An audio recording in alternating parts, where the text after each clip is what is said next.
องค์การตลาดกระทรวงมหาดไทยร่วมกับสำนักงานพัฒนาชุมชนจังหวัดลำพูนเชิญเที่ยวชมงานต่อยอดภูมิปัญญาพัฒนาผ้าไทยภาคเหนือสู่สากลวันที่ 16-18 มกราคม 2569 ตั้งแต่เวลา 10 นาฬิกาถึง 21 นาฬิกา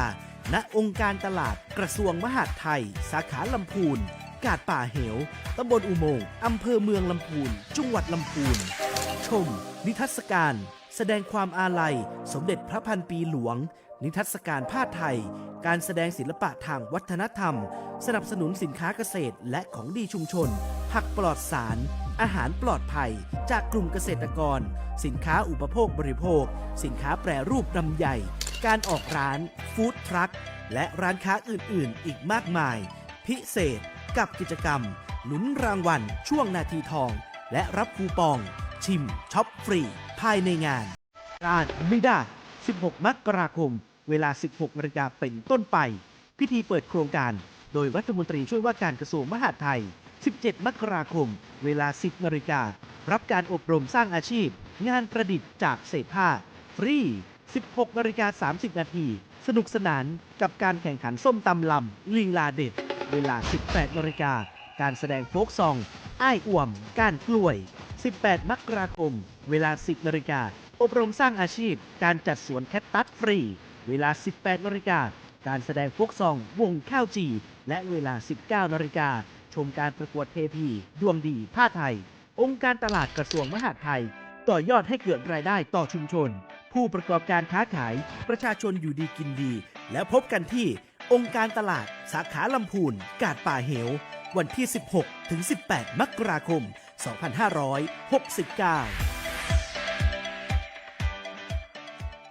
ลำพูนเมืองเล็กที่ไม่ธรรมดา สัมผัสเสน่ห์เมืองต้นกำเนิดอารยธรรมล้านนาโบราณ เมืองที่มีประวัติศาสตร์ยาวนานกว่า 1,300 ปี สักการะพระธาตุหริพูนชัย พระธาตุคู่เมือง1 ใน 8 จอมเจดีย์ของประเทศไทย พระรอดมหาวัน พระนางจามเทวี ครูบาศรีวิชัย นักบุญแห่งล้านนา กูช้าง กูม้า และสิ่งศักดิ์สิทธิ์คู่บ้านคู่เมือง เพื่อความเป็นสิริมงคล หนีความวุ่นวายมาพักใจ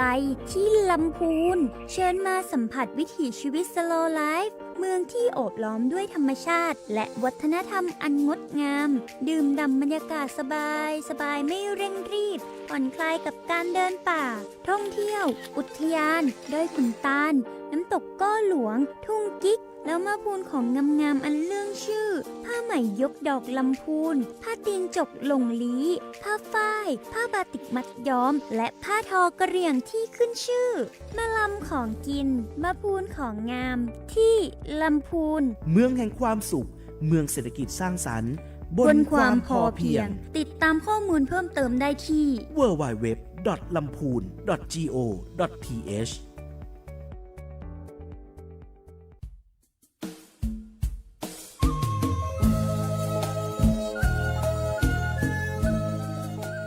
พระธาตุเด่นพระรอดขลัง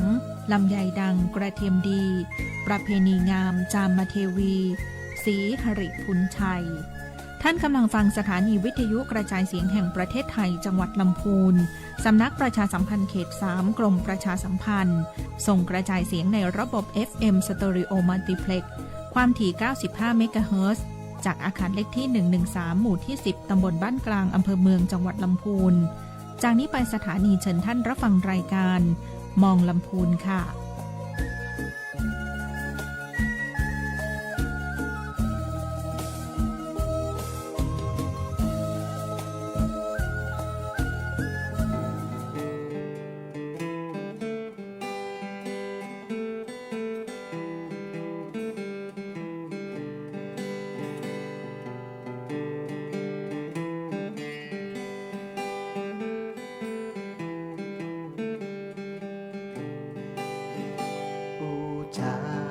ภาษาพี่น้อ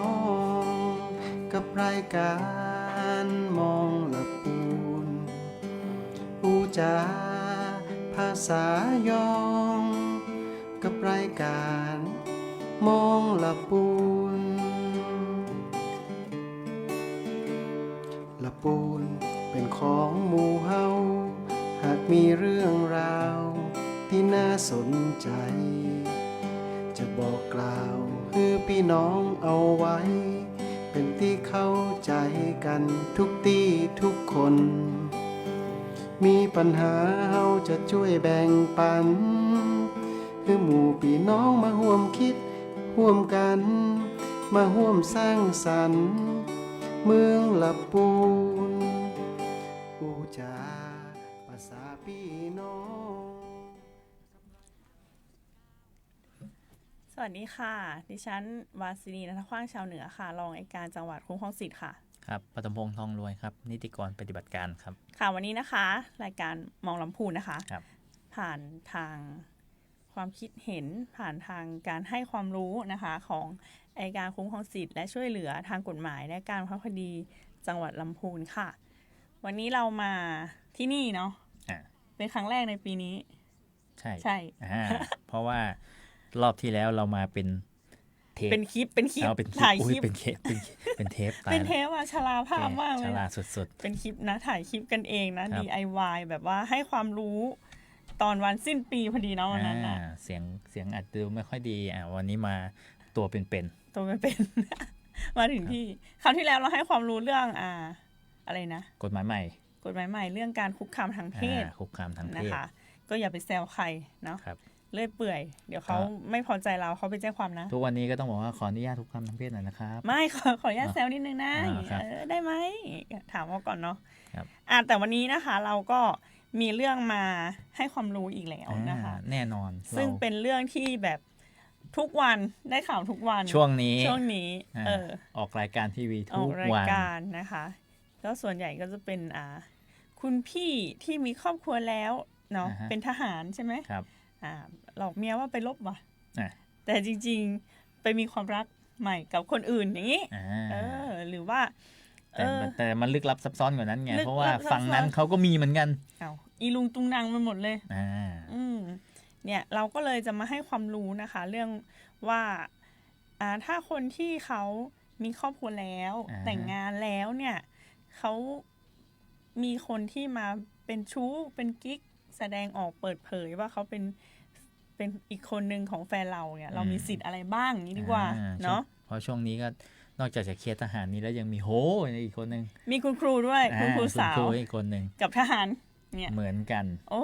มีคุณพี่ตำรวจคุณพี่ผู้การคุณพี่นายพล อะไรไม่รู้ปวดหัวไปหมดเลย เพราะฉะนั้นวันนี้เราจะมาให้ความรู้ในเรื่องเกี่ยวกับครอบครัว ครอบครัว แล้วก็จะมีทิ้งท้ายกันนิดหน่อยเกี่ยวกับเรื่องคำพิพากษาที่เกี่ยวข้องนะ ใช่ ครับ เกี่ยวกับเรื่องครอบครัว ไหนวันนี้เราจะเริ่มยังไงดีครับ เราบอกว่าครอบครัวเนี่ย มันเริ่มขึ้นตั้งแต่เมื่อไหร่ ครอบครัวตามกฎหมายเนี่ยนะมันเริ่มขึ้นแต่เมื่อไหร่ แน่นอนว่าต้องเริ่มขึ้นเมื่อเกิดและอยู่รอดเป็นทารก อันนั้นเริ่มเป็นคน ไม่ใช่ ค่ะ เหรอครับ โอเคไม่ใช่ เอาเริ่มครอบครัวการเป็นครอบครัวเนี่ย การจะเป็น ตาม ครอบครัว กฎหมายที่กฎหมายรับรองเนี่ย มันต้องเป็น ครับ ยังไงคะ การจะเป็นครอบครัวได้ตามกฎหมายเนี่ยก็ต้องมีการสมรส การสมรสทำยังไงคะ การสมรส มัดมือกันไม่ได้นี่ได้ก่อนเป็นการสมรสตามกฎหมายไหม ไม่เป็น ไม่เป็นนะคะ ถ้าเป็นกฎหมายเก่าอาจจะเป็นก่อนใช้ประมวลกฎหมายแพ่ง นานแล้วเธอ ไม่ต้องพูด อาจ นะ จะอาจจะ120 ปีแล้ว 120 ปีที่แล้วอาจจะใช่ แต่ตอนนี้เลยนะคะ กฎหมายก็คือว่า การที่จะสร้างครอบครัวตามกฎหมายที่กฎหมายรับรองเพื่อมีสิทธิ์และหน้าที่ และก็มีภาระหน้าที่ไม่ใช่มีสิทธิ์อย่างเดียวนะการเป็นครอบครัวมันมีหน้าที่ด้วยนะคะ ก็จะต้องมีการสมรสนะคะซึ่งการสมรสเนี่ยจะทำได้ต่อเมื่อบุคคล2ฝ่ายมีอายุ18 ปีบริบูรณ์แล้ว อันนี้เป็นการแก้ใหม่ด้วย เป็นกฎหมายใหม่นะคะ เมื่อก่อนคนจะจดทะเบียนสมรสกันได้คือ17 ปีแต่ตอนนี้กฎหมายแก้ใหม่แล้วเป็น18เพื่อให้ตรงตามอนุสัญญาเกี่ยวกับสิทธิเด็กว่าคนที่มีอายุเกิน18ถึงจะแต่งงานได้แต่ถ้าเกิน18ไม่เกิน20ต้องขอความยินยอมจากพ่อแม่อยู่ดีนะแต่ถ้าเกิน20แล้วอยากแต่งงานก็ไม่ต้องขอพ่อแม่ก็ได้ซึ่งอันนี้จะอยู่ในประมวลกฎหมายแพ่งและพาณิชย์1448มาตรา1448นะถ้าเราไม่ได้จดทะเบียนสมรสแต่อยู่กินด้วยกันมีลูกยังไงขึ้นมามันก็ไม่ได้มีสิทธิหน้าที่ตามกฎหมายในเรื่องครอบครัวนี้นะคะก็รวมถึงว่าทางบิดาเองก็ไม่ได้มีหน้าที่จะต้องเลี้ยงดูบุตร และบุตรก็ไม่มีหน้าที่จะต้องเลี้ยงดูบิดา หลายอย่างมาก อ่า เพราะฉะนั้นเราก็แสดงให้เห็นถึงว่าการจดทะเบียนสมรสเนี่ยมันสำคัญ ครับ เพื่อให้เกิดสิทธิ์ ครับ แต่อย่าเอาสิทธิ์อย่างเดียวมีหน้าที่ด้วย ตามประมวลกฎหมายแพ่งและพาณิชย์ 1457 ก็บอกไว้เลยว่าการสมรสตามประมวลกฎหมายนี้ จะมีได้แต่เฉพาะเมื่อได้จดทะเบียนแล้วเท่า ไป นั้น จดที่อำเภอค่ะ ไปจ ถ้าเดินเข้าไป ที่ ถึงอำเภอแล้วเนี่ย จะหลดปากกาแล้วเนี่ยก็ยังไม่ถือว่าเป็นการสมรสนะครับ จะหลดปากกาไปแล้วถ้านายทะเบียนยังไม่ประทับตาก็ถือว่ายังไม่สมรสนะครับ ก็ต้องมีนายทะเบียน เอาให้ รับ เป๊ะ รอง นะ ด้วย อ่า ว่าตอนที่เราไปจดทะเบียนสมรสกันเนี่ยเรามีสติสัมปชัญญะดี ครับ เนาะรู้ตัวไม่ได้ถูกข่มขู่ให้มาแต่งงาน ถ้าไม่ไปจดทะเบียนสมรสกับฉันนะฉัน ฉัน จะ จะ เอา ฆ่าเธอ พ่อแม่เธอไปฆ่าทิ้งซะ อุ้ยแรงมาก ก็เหมือนจะมีฎีกาอยู่เรื่องพวกนี้ อ่า ตอนจะจดนี่มือสั่นนี้นายทะเบียนถามเป็นไรอ่ะกลัวค่ะเขาบังคับหนูมาจบนะการสมรสนั้นก็ไม่ชอบด้วยกฎหมาย ครับทีนี้ก็จะมีเนาะว่าเงื่อนไขอะไรบ้างที่ทำให้การสมรสเนี่ยมันเป็นโมฆะโมฆะคืออย่างที่เราเคยเกรินกันมาหลายรอบแล้วว่าโมฆะก็คือเสียไปตั้งแต่ต้น ไม่ก่อให้เกิดสิทธิ์อะไรขึ้นมาเลย ตั้งแต่ต้นเลยก็คือตามกฎหมายก็จะมีตั้งแต่มาตรา 1450 อันเนี้ยเหมือนเราเคยเกรินกันมาหลายรอบแล้วเหมือนกันว่าการที่บุคคลสองคนเนี่ยซึ่งเป็นญาติสืบสายโลหิตเนาะขึ้นไปโดยตรงหรือลงมาก็ดี เป็นพี่น้องร่วมบิดามารดาก็ดี ร่วมแต่บิดาหรือมารดาก็คือพ่อหรือแม่เนาะจะสมรสกันไม่ได้ความเป็นญาติเนี่ยให้ถือตามสายโลหิตจริงๆเนาะไม่ต้องมานั่งนับว่าไอ้คนนั้นชอบด้วยกฎหมายไม่ชอบด้วยกฎหมายมีการจดทะเบียนไหมไม่ต้องเรานับสายเลือดกันเลยก็คือว่าเนี่ยถ้าอยากจดทะเบียนอะเราก็จดทะเบียนกับพ่อแม่เราไม่ได้แล้วก็ลูกเราไม่ได้หลานไม่ได้พี่น้องข้างๆก็ไม่ได้อย่างเงี้ยค่ะคุณน้าได้ไหม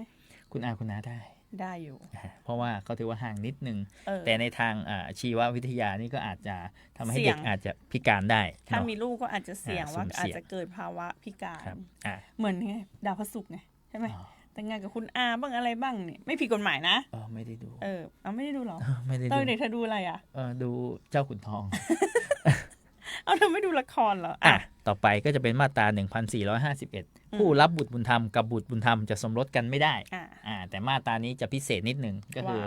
ถึงแม้จะสมรสกันไปผลการสมรสไม่เสียไม่โมฆะแต่การรับบุตรบุญธรรมนั้นจะเป็นอันยกเลิกไปตามผลของกฎหมายเปลี่ยนจากพ่อลูกเป็นผัวเมียถูกต้อง ไอการที่จะเป็นบุตรบุญธรรมและผู้รับบุตรบุญธรรมเนี่ยต้องเป็นไปตามกฎหมายนะจดทะเบียนรับรองเงี้ยค่ะต่อไปจะเป็นมาตรา 1452 บุคคลจะทำการสมรสในขณะที่ตนมีคู่สมรสอยู่แล้วไม่ได้หรือเรียกสั้นๆว่าสมรสซ้อนทำไม่ได้จดทะเบียนกับนาง A แล้วไปจดทะเบียนกับนาง B อีกงี้ไม่ได้นะคะอะไรอย่างนี้ถ้าจดทะเบียนสมรสกับนาง A อยู่แล้วไปจดทะเบียนสมรสกับนาย B ได้ไหมครับตอนนี้ได้ ไม่ได้สิก็ซ้อนไงหมายความว่าอยากจะจดกับผู้ชายก็ได้อยู่ แต่ว่ามันก็จะเป็นการจดทะเบียนสมรสซ้อนต่อไปก็จะเป็นมาตราผลของการจดทะเบียนสมรสซ้อนก็คือการจดทะเบียนครั้งหลังเป็นโมฆะถึงแม้อาจจะมีการจดทะเบียนสมรสในครั้งหลังเป็นโมฆะไปแล้วแล้วสุดท้ายเราบอกว่าฉันไปหย่ากับคนแรกแล้วเรื่องนี้ถึงขั้นถึงศาลฎีกาเลยว่าเขาไปไอ้ฝั่งที่เขาสู้เนาะเขาก็มองว่าก็ในเมื่อการสมรสครั้งแรกหย่าไปแล้วการสมรสครั้งที่2ก็ต้องสมบูรณ์สิแต่ตามกฎหมายเนาะก็บอกว่าไอ้การที่มันโมฆะไปแล้วเนี่ยมันก็เสียก็โมฆะแล้วโมฆะเลยสมมติตอนแรกจดกับนาง A อยู่แล้วต่อมาก็ไปจดกับนาง B เนี่ยการสมรสครั้งที่จดวันที่จดเลยนะเป็นโมฆะเลยแม้ต่อมาจะไปหย่ากับนาง A ก็ไม่ได้ทำให้การสมรสที่เป็นโมฆะเนี่ยกลับมาเป็นการสมรสที่ชอบด้วยกฎหมายอีกก็เท่ากับว่าผู้ชายคนนี้ก็เป็นคนที่โสดเลยนะคะไม่มีทั้งเมียเก่าที่หย่าแล้วก็ไม่มีทั้งเมียใหม่ที่จดทะเบียนสมรสซ้อนไปหาเอาใหม่ค่ะไปหานางซีต่อไป มาตรา 1458 การสมรสจะทำได้เมื่อบุคคล2คนยินยอมเป็นคู่สมรสกันและต้องแสดงความยินยอมนั้นให้ปรากฏโดยเปิดเผยต่อหน้านายทะเบียนและให้นายทะเบียนบันทึกความยินยอมนั้นไว้ด้วยไอ้คำว่าบันทึกเอาไว้เนี่ยก็เอาง่ายๆแหละก็ตีทะเบียนสมรสนั่นแหละแต่เขาจะบันทึกว่าตอนที่จดทะเบียนสมรสเขาจะบันทึกด้วยว่าเนี่ยอยู่กินกันมากี่ปีมีลูกแล้วหรือเปล่ากี่คนลูกชื่ออะไรวันนี้มายินยอมเนาะอย่างนี้เขาจะจดไว้อย่างนี้เลยนะคะแ แล้วก็เขาบอกว่าสินสมรสนี่จะจัดการยังไงก็จัดการ อัน ตาม นั้น ก เป็ ฎ น ห เรื่อง มาย ของ อะ ทรั ไร พย์ ก็ สิน ว่า เนาะ ไป ซึ่งอันนี้ก็เป็นลักษณะของการที่ว่าการมาแสดงความยินยอมต่อหน้านายทะเบียนซึ่งไอ้มาตราทั้งหมดที่เราพูดถึงเนี่ยยกเว้นเรื่อง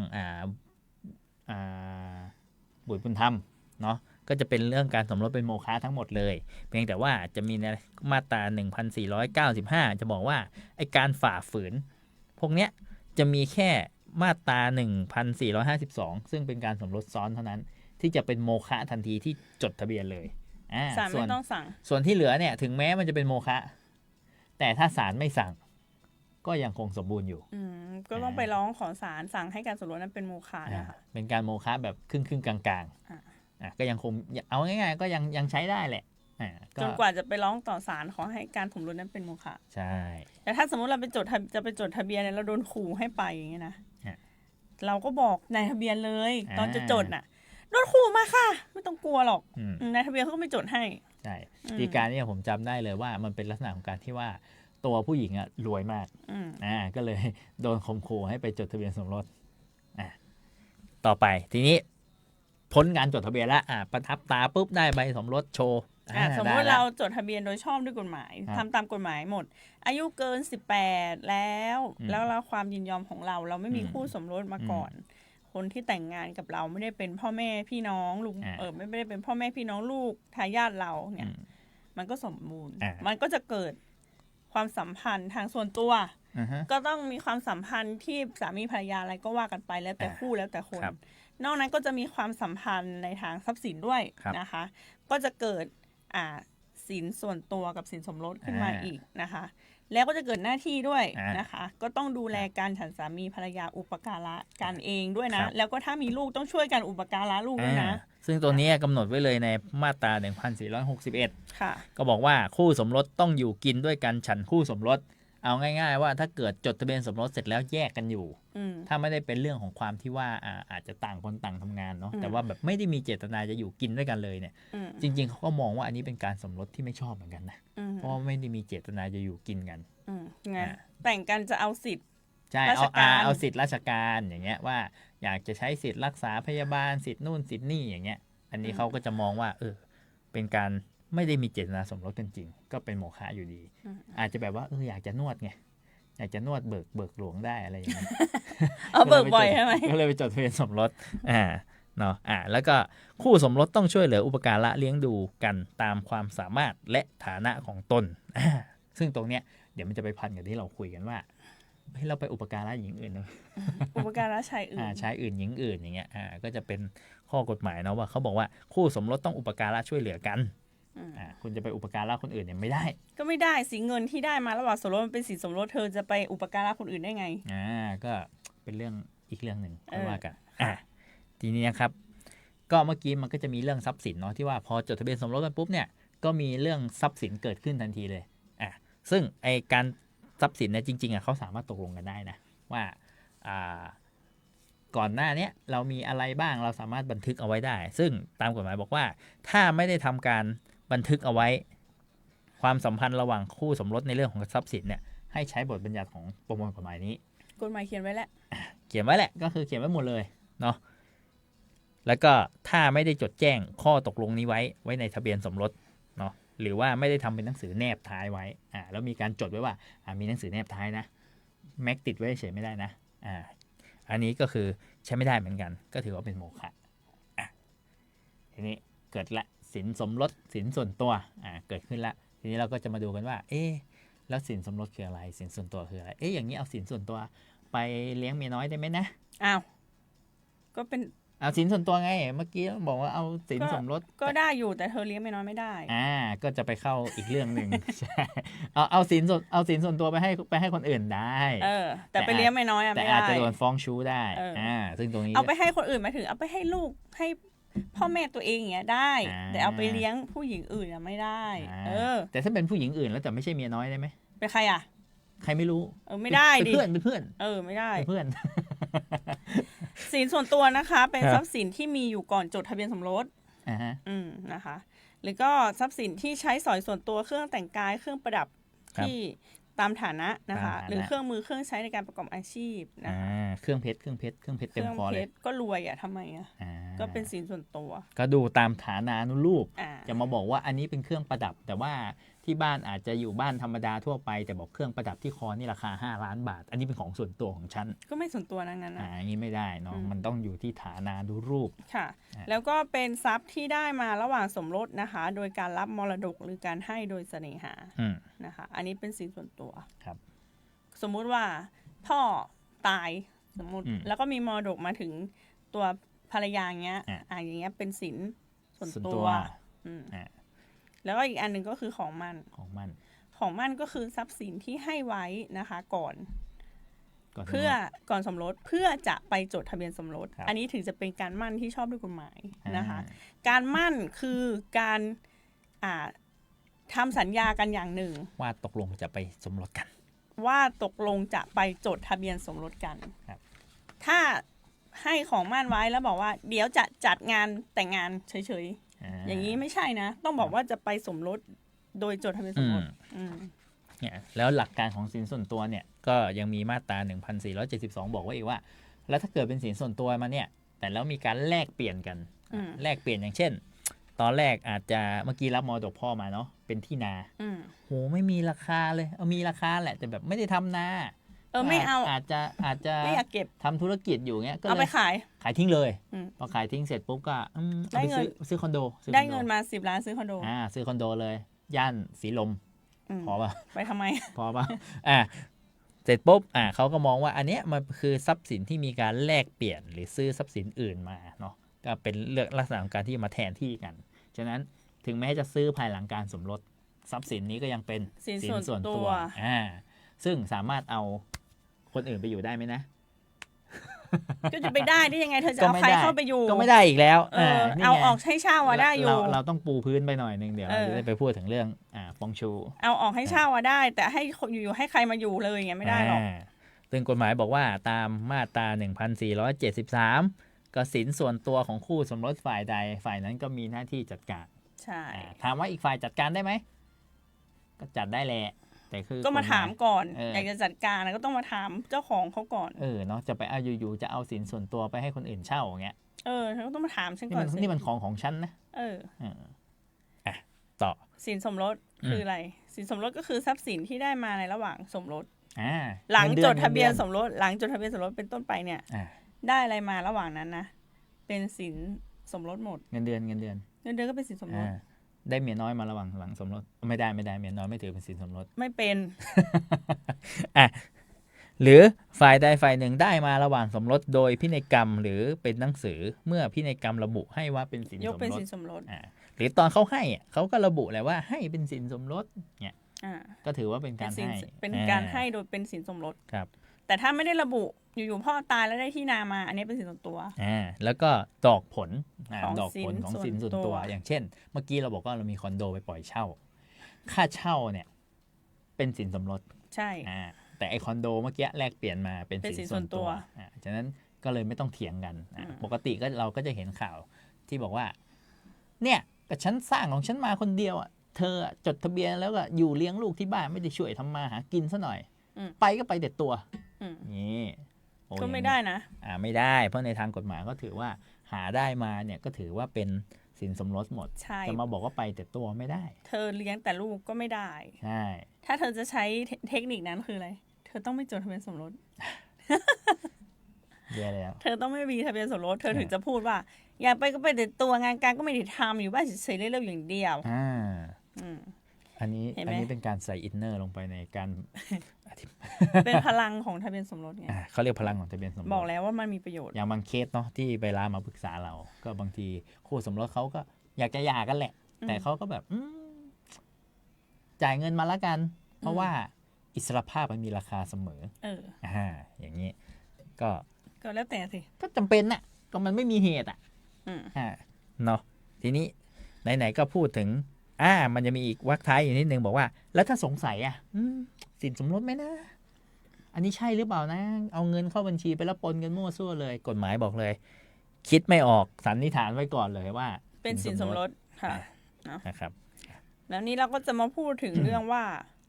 ถ้ามันมีบุคคลที่3 4 5 6เข้ามาในความสัมพันธ์ ม ของเราในระหว่างที่เราอ่ะมีทะเบียนสมรสอยู่ 3 4 5 6เลยเหรอเยอะมากเลยนะ เยอะเยอะจริง ครับ เราทำยังไงได้บ้าง เอางี้เลยดีกว่าเนาะ แน่นอนกฎหมายก็ให้ทางเลือก จะฟ้องหย่าคู่สมรสด้วยไหมหรือจะฟ้องเรียกค่าทดแทนอย่างเดียว อืม อ่า ก็คือว่าถ้าสมมติแต่งงานกันอยู่แล้วเสร็จแล้วเหมือนในข่าวอะเนาะหัวก็ไปติดผู้หญิงคนใหม่ออกหน้าออกตาถ่ายรูปลง IG ลงสตอรี่เนาะหวานฉ่ำหวานแล้วก็ปล่อยฉันเลี้ยงลูกอยู่บ้านคนเดียวอย่างเงี้ยทำยังไงได้บ้างเนาะถ้ามีทะเบียนสมรสอยู่ก็ตอนแรกก็บอกให้เขาเลิกกันก่อนถ้าเขาเลิกกันแล้วเราให้อภัยก็ดีไปจริงไหมส่วนใหญ่มันเลิกกันไหมคะ เลิก กี่วัน เลิกแต่ปาก เลิกสัก3 วันนะมันก็ไปกันอีกเนาะ เคสนี้นี่อยากจะเมามากเลยว่ามีเคสเคยมาปรึกษาที่สำนักงานเรา ค่ะ ว่าคู่สมรสเขาเนี่ยแอบไปมีคู่สมรสอยู่ในโรงงานเดียวกัน ไปมีกิ๊ก บริษัทเดียวกัน แต่เข้าคนละกะแล้วมันเจอกันกี่โมง ก็ผัวเข้าเช้าเมียเข้าเย็น อ๋อ แล้วก็กิ๊กเข้าเช้าเหมือนกัน อ๋อ ก็คือผัวกับกิ๊กอะเข้ากะเช้า ใช่ ตัวเองอะเข้าตอนเย็น ใช่ แล้วเขาก็ไปสืบทราบรู้ว่าสามีเขาอะมีกิ๊กอยู่กะเดียวกันโรงงานเดียวกัน เคสเนี้ยเราก็แนะนำข้อกฎหมายไปตามปกติ แต่มันฮาตรงที่ว่าฝ่ายชู้ก็มีคู่สมรสอยู่แล้วเหมือนกันคล้ายๆในรายการพี่หนุ่ม ที่เราจะเห็นว่าความสัมพันธ์มันชักจะโมโซโซละเริ่มเยอะแล้วไงแล้วเราแนะนำว่าไงอ่ะก็แนะนำเขาไปแหละว่าให้เก็บข้อมูลก่อน แต่เคสเนี้ยปรากฏว่าเขาก็ไปคุยกับคู่สมรสของฝ่ายหญิงอีกฝั่งหนึ่งเขาก็พากันไปที่หอพักกะว่าจะไปจับกัน ผู้หญิงก็ไปจะจับชู้หญิงผู้ชายก็จะไปจับชู้ผู้ชายไม่เจอเหรอ เจอได้เหรอเจอแต่จะบอกว่าเจอก็ไม่ได้เพราะเปิดห้องไปเจอแต่ผู้หญิงผู้ชายไม่อยู่เปล่าโดดหน้าต่าง เห็นหลังไวๆเลยยังมาเล่าให้เราฟังบอกว่าโอ้โหเนี่ยกระโดดลงหน้าต่างไปแล้วตึก2 ชั้นโอ้โหเราก็แบบเลยไม่ได้เก็บข้อมูลสำหรับใช้ประกอบการฟ้องชู้เลยแต่ว่าถ้าสมมุติว่าคุยกันได้หย่ากันได้แยกย้ายกันได้มันก็ไม่มีปัญหาแต่เรื่องนี้แต่บางทีมันแค้นเธอเข้าใจไหมแค้นก็กินน้ำสิครับแค้นอันนั้นแค้นเนาะบางทีมันเครียดแค้นเธอเข้าใจไหมเธอมาทำให้ฉันเสียใจเนี่ยให้ฉันร้องห่มร้องไห้คล้ายๆเพลงพี่โอมไหมครับยังไม่ใช่ยังโอมใช่ไหมไม่ใช่โอมของเทวเสียใจก็เลยอยากได้ค่าเสียใจซึ่งกฎหมายเนี่ยกำหนดไว้หลายส่วนสมมติเราถามว่าเราจะหย่าไหมก่อนไม่หย่าไม่หย่าถ้าไม่หย่าเนี่ยเราข้ามไปเลยเราก็จะไปดูมาตรา1523คุยกับผัวละจะเลือกใครผัวบอกฉันเลือกเธอไม่หย่ากันเอากรณีไม่หย่ากับผัวก่อนนะไม่หย่ากับผัวจะเป็นมาตรา1523 วรรค 2ฟ้องชู้อย่างเดียวบอกว่าคู่สมรสฝ่ายใดฝ่ายหนึ่งจะเรียกค่าทดแทนจากผู้ที่ล่วงเกินคู่สมรสอีกฝ่ายหนึ่งไปในทางทำนองชู้หรือจากผู้ที่แสดงตนโดยเปิดเผยเพื่อแสดงว่าตนมีความสัมพันธ์กับคู่สมรสอีกฝั่งหนึ่ง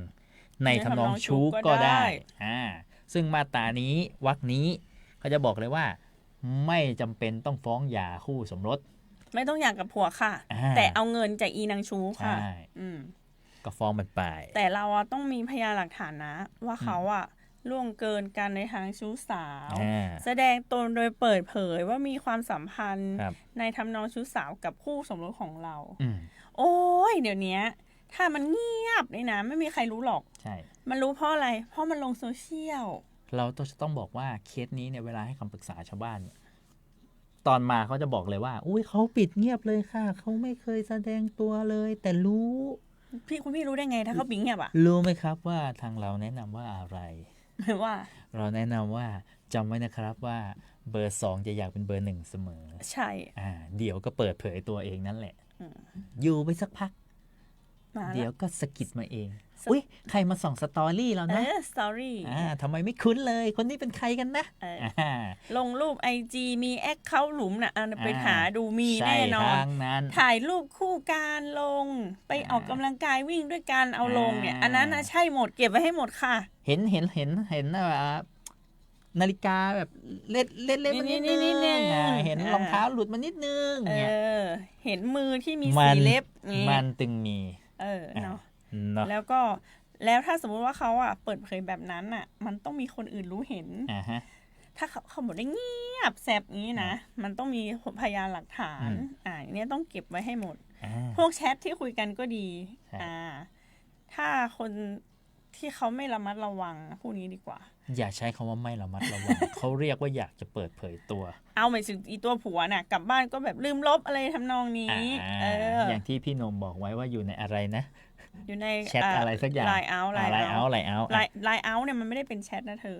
มันเป็นไลน์เอาเนี่ยมันเป็นคอล็อกมันเป็นแสดงว่าโทรกี่นาทีโทรหาใครอะไรประเภทนั้นอย่างเงี้ยต้องเก็บไว้เพื่อเป็นพยานหลักฐานที่จะฟ้องร้องนะคะในเรื่องของชู้ก็อย่างที่บอกว่าการดำเนินคดีไม่ว่าทางแพ่งหรือทางอาญานะคะเป็นเรื่องของการนำพยานหลักฐานขึ้นสู่ศาลให้ศาลเชื่อให้ได้ว่าเขามีความสัมพันธ์เป็นชู้กันเปิดเผยให้คนอื่นทราบเพราะยังไงก็ตามมันเป็นคดีแพ่งมันต้องชั่งน้ำหนักว่าน้ำหนักใครดีกว่าก็ชนะไปเลยอันไหนน่าเชื่อกว่าคนนั้นน่ะชนะเขตอำนาจศาลเป็นเขตอำนาจของศาลเยาวชนและครอบครัวจังหวัดเนาะแต่มีข้อยกเว้นนิดนึงนะไอ้มาตราเนี้ยวรรคท้ายเขาบอกว่าถ้าคู่สมรสฝ่ายใดฝ่ายหนึ่งเนี่ยยินยอมรู้เห็นเป็นใจให้อีกฝ่ายหนึ่งกระทำการหรือให้ผู้อื่นกระทำการเนาะคู่สมรสฝ่ายใดฝ่ายหนึ่งจะเรียกค่าทดแทนไม่ได้เอาง่ายๆเคยเห็นไหมครับเดี๋ยวหามาให้ถ้าอยากได้อยากมีชู้เหรออยากมีเมียน้อยได้จัดหาให้ก็มีเป็นไปได้มีในความเป็นจริงชีวิตเรามันมีกันทั้งนั้นแหละอย่างเงี้ยฟ้องไม่ได้นะฟ้องไม่ได้เพราะเธอรู้อยู่แล้วไงหามาให้ด้วยซ้ำหามาให้หรืออาจจะเป็นลักษณะของการที่ว่าให้อภัยแล้วให้อภัยแต่จริงๆเรื่องนี้มันมีฎีกาอยู่เขาเรียกว่าไม่ได้ให้อภัยนะแต่ให้โอกาสไม่ได้ให้อภัยสิทธิ์ในการฟ้องคดีของฉันยังมีฉันแค่ให้โอกาสปรับปรุงตัวไม่ก็ให้โอกาสครั้งนั้นไปแล้วถ้ามันมีอีกฉันไม่ให้อภัยแล้วได้ไหมอันนี้มันก็เป็นเรื่องที่เกิดขึ้นใหม่สิใช่แต่บางทีมันอาจจะเป็นคนเดิมไงก็ไม่ได้ให้อภัยในครั้งหน้าต่อไปให้อภัยที่ผ่านมาฎีกานี้เขาเลยถึงบอกว่าให้โอกาสแต่ไม่ได้ให้อภัยให้โอกาสปรับปรุงตัวนะแต่ไอ้โทษที่เกิดขึ้นเนี่ยฉันไม่ได้ให้อภัยตามกฎหมายนะฉะนั้นสิทธิ์ในการฟ้องคดีฉันยังมีอยู่ถ้าไม่ให้อภัยก็บอกไปเลยว่าไม่ให้อภัยแต่ทีนี้ถ้าสมมุติเมื่อกี้แล้วถ้าฟ้องหย่าต้องการจะหย่าด้วยเมื่อกี้ฟ้องชู้เนาะคราวนี้ไม่อยู่ด้วยละอีผัวคนนี้มันก็จะเป็นเหตุในการฟ้องหย่าตามมาตรา1516ถ้าคุยกันว่าเนี่ยมึงมีเมียน้อยมึงเลิกกับกูเลยหย่ากันแล้วเขาบอกว่าเลิกก็เลิกก็ไม่ต้องฟ้องจริงไหมแต่ถ้าคุณพี่เครียดแค้นแล้วก็อยากได้ค่าเสียหายจากทั้งผัวเราด้วยและอีชูด้วยก็ต้องฟ้องหย่าแต่ตรงนี้เนี่ยจริงๆจะเป็นความคลาดเคลื่อนนิดนึงว่าจริงๆแล้วถึงแม้เราจะไปจดทะเบียนหย่าเนี่ยแต่ถ้าเหตุชู้มันมีก่อนจดทะเบียนเราฟ้องได้ภายใน1 ปีคือถ้าสมมุติว่าเราบอกว่าไปหย่ากับผัวอย่างนี้นะเธอมีเมียน้อยหย่ากับฉันหย่าไปแล้วอย่าเลยหย่าสิหย่าแล้วหย่าจดทะเบียนหย่ากันเรียบร้อยอยากจะฟ้องชู้ก็ฟ้องได้อยู่นะไม่ใช่ว่าหย่าแล้วฟ้องไม่ได้อย่างนั้นไม่ใช่เพราะว่าเหตุมันเกิดในระหว่างที่เรามีทะเบียนสมรสอยู่อันนี้ประการแรกแล้วถ้าสมมติว่าเราบอกว่าไม่เอาละมีชู้กูจะหย่ากับมึงเฉยๆนี่แหละหย่ากันไปสามีก็ยอมหย่าแล้วไปฟ้องชู้คนเดียวอย่างนี้ได้ไหมได้หรือว่าไม่ยอมหย่ากับสามีขอโอกาสขอร้องกลับมาคืนดีกันแล้วฟ้องเมียน้อยคนเดียวได้ไหมได้อันนี้ก็ได้แต่การที่ไปยินยอมที่จะไปหย่าแบบเนี้ยเดี๋ยวมันจะมีข้อเสียนิดนึงในมาตราท้ายแต่ว่าอีกประการหนึ่งก็คือเราจะฟ้องผัวเราด้วยฟ้องหย่าด้วยแล้วก็เอาตังค์ด้วยแล้วก็ฟ้องเมียน้อยแล้วก็เอาตังค์เมียน้อยด้วยได้ไหมได้นะคะทีนี้เหตุในการฟ้องหย่า1516นะครับเราพูดถึงแค่อนุ1ก็พอเนาะเพราะว่าเราพูดถึงเรื่องฟ้องชู้อย่างเดียวเรื่องอื่นเราไม่ต้องพูดหรอกก็บอกว่าคู่สมรสฝ่ายใดฝ่ายหนึ่งเนี่ยอุปการะเลี้ยงดูยกย่องผู้อื่นฉันคู่สมรสเป็นชู้หรือมีชู้ร่วมประเวณีกับผู้อื่นเป็นอาจินนี่คือบ่อยเลยโอ้กี่ทีไปร้านคาราโอเกะก็ไปหิ้วเขาไป เป็นชู้ด้วยตลอดไปนอนด้วยตลอดอย่างนี้เนาะหรือกระทำกับผู้อื่นหรือยอมรับการกระทำของผู้อื่น เพื่อสนองความใคร่ของตน หรือผู้อื่นเป็นอาจินอีกฝ่ายหนึ่งฟ้องหย่าได้ ฟ้องหย่าได้ มัน บอกหย่าดีๆก็หย่าได้แหละแต่อยากฟ้องได้ไหมได้ ฟ้องหย่าได้นะคะสามีเราเนี่ยเรียกค่าเสียหายได้ด้วยจากสามีเรานะเป็นค่าทดแทนที่เราควรได้รับแล้วก็ฟ้องเรียก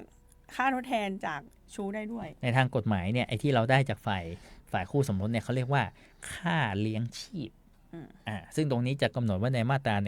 1526 บอกว่าในคดีหย่าชัดเจนแสดงว่าอย่างน้อยต้องหย่าไม่ใช่ถ้าสมมุติว่าเราฟ้องสามีเราเอาค่าเสียหายเนี่ยเขาเรียกว่าค่าทดแทน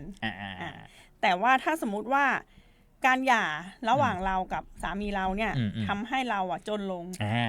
หมายความว่าเราอยู่กับผัวเราเนี่ยค่ะอีนางผัวเนี่ยให้เงินเดือนละ 30,000เราพอหย่าแล้วมันไม่ได้ไงในส่วนเนี้ยมันทำให้เรายากจนลงนะคะเพราะไม่มีรายได้พอจากที่เคยได้ในระหว่างที่สมรสกันนะคะอันเนี้ยเรียกค่าเลี้ยงชีพอี 30,000 บาทเนี่ยได้นะค่าเลี้ยงชีพนี้ศาลจะให้หรือไม่ให้ก็ได้ให้กี่บาทก็ได้นะโดยศาลจะพิจารณาให้เป็นการกำหนดพิจารณาครับเรื่องนี้ก็คืออย่างนี้ถ้าสมมติว่าสามีเรามีชู้เนาะแล้วสามีเราให้เงินเดือนเราเดือนละ 30,000 เนาะเราต้องการฟ้องหย่าสามีเนาะฉันเรียกค่าทดแทนจากเธอ500,000แล้วก็ฟ้องเมียน้อยด้วยเรียกค่าทดแทนจากเธอ500,000แล้วถ้าฉันหย่าจากเธอไปเนี่ย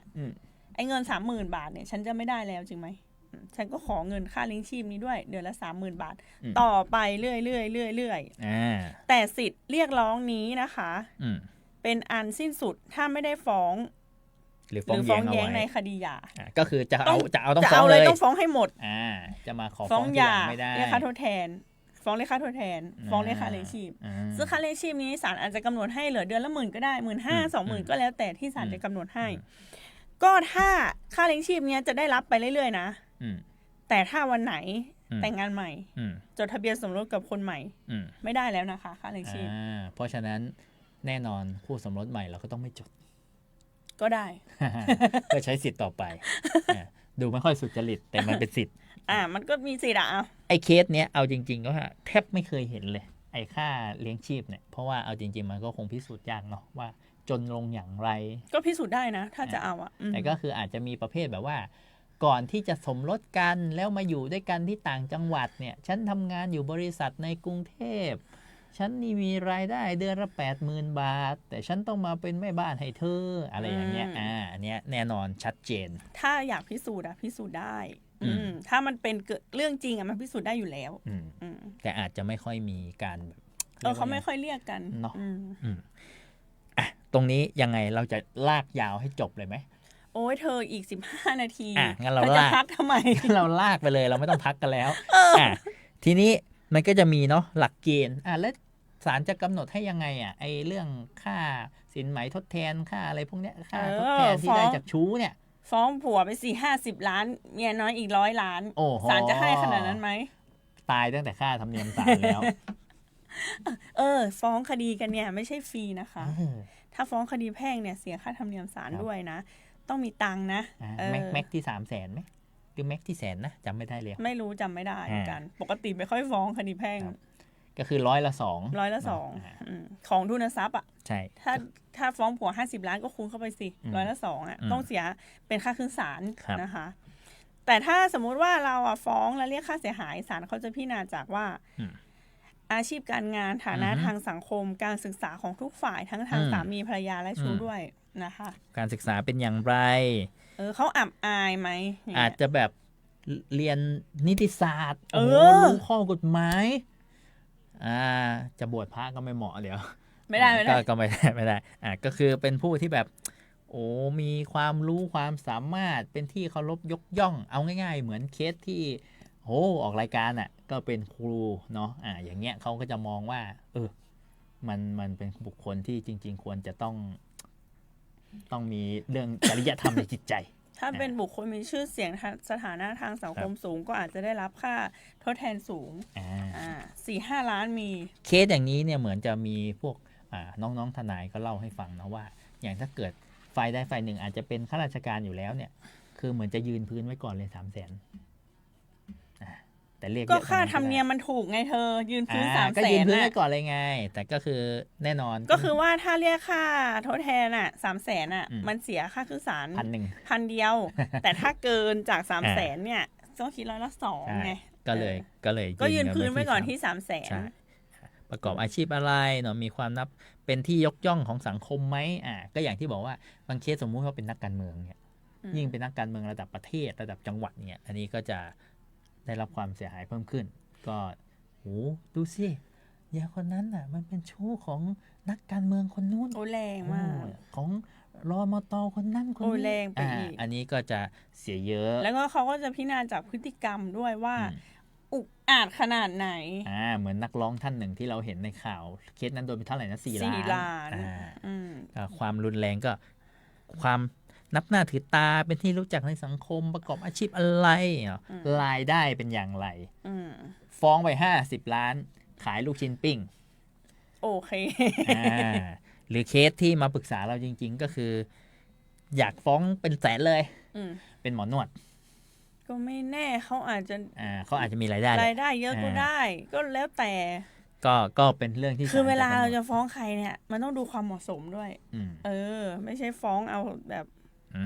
ม เอาให้ตายอย่างเดียว เพราะว่าเราเสียค่าใช้ ครับ จ่ายด้วย แต่อย่างไรก็ดีเนาะตามสุดท้ายที่เราเล่ามาทั้งหมดเนี่ย มันก็เงื่อนไขสำคัญของการที่จะฟ้องชู้ได้นะครับ เขาจะเขียนเอาไว้ค่อนข้างชัดเจนเนาะที่บอกว่าผู้แสดงตนโดยเปิดเผย เพื่อแสดงตนว่าตนมีความสัมพันธ์กับคู่สมรสของอีกฝ่ายหนึ่งในทำนองชู้ ตรงเนี้ยมันจะมีคำพิพากษาฎีกาอยู่ แต่เป็นคำพิพากษาก่อนที่จะมีการแก้กฎหมาย ฉะนั้นถามว่าเทียบเคียงได้ไหมเทียบเคียงได้ในระดับหนึ่ง แต่ก็ต้องดูว่าจะมีคำพิพากษาที่ล้อตามกฎหมายปัจจุบันหรือยัง กฎหมายปัจจุบันเขาว่าไงอ่ะ กฎหมายปัจจุบันนี่ก็คือตัวที่เราเล่าไปตะเกียแหละคือเดิมเนี่ยเขาจะเป็นเรื่องของชายหญิงเนาะ อืม ก็คือถ้าชายจะฟ้องชายชู้อื่น เดิมเนี่ยแค่มีความสัมพันธ์ก็ฟ้องได้เลย ส่วนหญิงถ้าจะฟ้องเนี่ยไอ้ฝ่ายหญิงอีกฝั่งหนึงที่เป็น ถ้า ชู้ ผู้ อะ ห ต้อง ญิง เปิด อ่ะ เผย จะ ด้ ฟ้ ว อย งเมียน้อยอ่ะ ต้องเปิดเผยด้วย ตามกฎหมายเก่าอ่ะ ถ้า อืม ผู้หญิงจะฟ้องเมียน้อยเนี่ย ไม่ใช่ว่าแค่มีความสัมพันธ์แล้วฟ้องได้ ต้องเปิดเผยชาวบ้านชาวช่องเขารู้ เอาลง IG ลง Facebook ลงสตอรี่แต่ตามกฎหมายเก่าอ่ะ ถ้าผู้ชายจะฟ้องชายชู้ แค่มีความสัมพันธ์ก็ฟ้องได้แล้ว ไม่ต้องเปิดเผยก็ฟ้องได้แต่ตามกฎหมายใหม่เนี่ยเขาบอกว่า คำว่าหรือไงได้รับการอุปการะเลี้ยงดูหรือยกย่อง หรือผู้ซึ่งเป็นเหตุแห่งการหย่าก็ได้แล้ว มีความสัมพันธ์กันเป็นอาจินก็ฟ้องหย่าได้ อัน แล้ นั้น ว ฟ้องหย่าแต่ในเรื่องของการเรียกค่าชดเชยอะครับคู่สมรสฝ่ายใดฝ่ายหนึ่งจะเรียกค่าทดแทนจากผู้ที่ล่วงเกินคู่สมรสอีกฝ่ายหนึ่งในทำนองชู้ ก็ในทำนองชู้ หรือจากผู้ที่แสดงตนโดยเปิดเผย แปลว่าแค่เข้าอย่างใดอย่างหนึ่งก็น่าจะฟ้องได้แล้ว เป็นชู้ก็ฟ้องได้แล้ว อ่า เป็นชู้คืออะไรอ่ะ ก็คุณเป็นมีความสัมพันธ์กับคนที่มีทะเบียนสมรสอยู่แล้วเนี่ยเขาเรียกเป็นชู้แล้ ก็ ว ต้องจับได้ค่าหนังค่า ไม่ต้อง เขา เปิดเผยก็ได้แล้ว ซึ่งมันจะมีฎีกาเก่าอยู่ตัวหนึ่งแต่ว่าก็อย่างที่บอกเนาะก็ เทียบเคียงได้ เทียบเคียงได้ก็คือเคสเนี้ยโจทย์ฟ้องว่าจำเลยเป็นชู้ แสดงออกต่อบุคคลทั่วไปว่าเป็นชู้กับสามีเรียกไป2 ล้าน อืม ปรากฏว่าศาลชั้นต้นยกฟ้อง ยกทำไม ไม่ ไม่เห็นว่า รู้ เขาเป็นฟ้อง อ่า เป็นชู้กันเหรอเธอ ศาลอุทธรณ์แผนกคดีเยาวชน ณขณะนั้นพิพากษายืน ยกฟ้องเหมือนกัน ยกเหมือนกัน ไม่เห็นว่าเขาเป็นชู้กันด้วย เอ้า ก็ ก็ เลย โลกสวยเนาะ ก็เลยดีกามา ข้อเท็จจริงในคดีนี้เนี่ยปรากฏว่า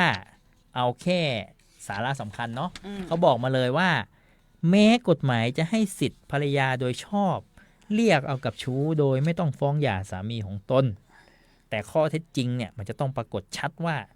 ผู้มีความสัมพันธ์กับสามีของตนเนี่ยต้องเปิดเผย อันนี้ตามกฎหมายเก่านะ กฎหมายเก่ากฎหมายเก่าเพราะว่าอันนั้นเป็นผู้หญิงฟ้อง อืม มันเลยต้องมีคู่กัน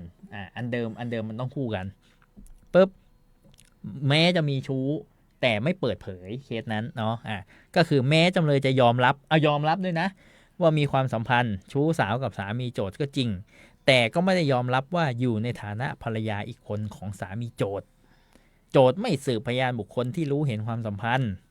ไม่ว่าจะเป็นพนักงานโรงแรมพนักงานความปลอดภัยเพื่อนร่วมงานที่เอามาสนับสนุนพยานพวกนี้เนาะลำพังเพียงแต่ภาพถ่ายและคลิปภาพที่โจทก์อ้างไม่อาจสื่อถึงเจตนาของสามีโจทก์และจำเลยได้ว่าต้องการจะเปิดเผยกันอย่างต่อสาธารณะถึงความสัมพันธ์เขาโพสต์คลิปนี่ยังไม่เปิดเผยอีกเคสนี้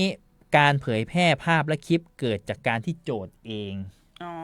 เอามาในมือถือไปส่งให้น้องสาวโจทก์แล้วก็ฝั่งจำเลยเขาก็เลยสู้ว่าฉันน่ะเก็บไว้อยู่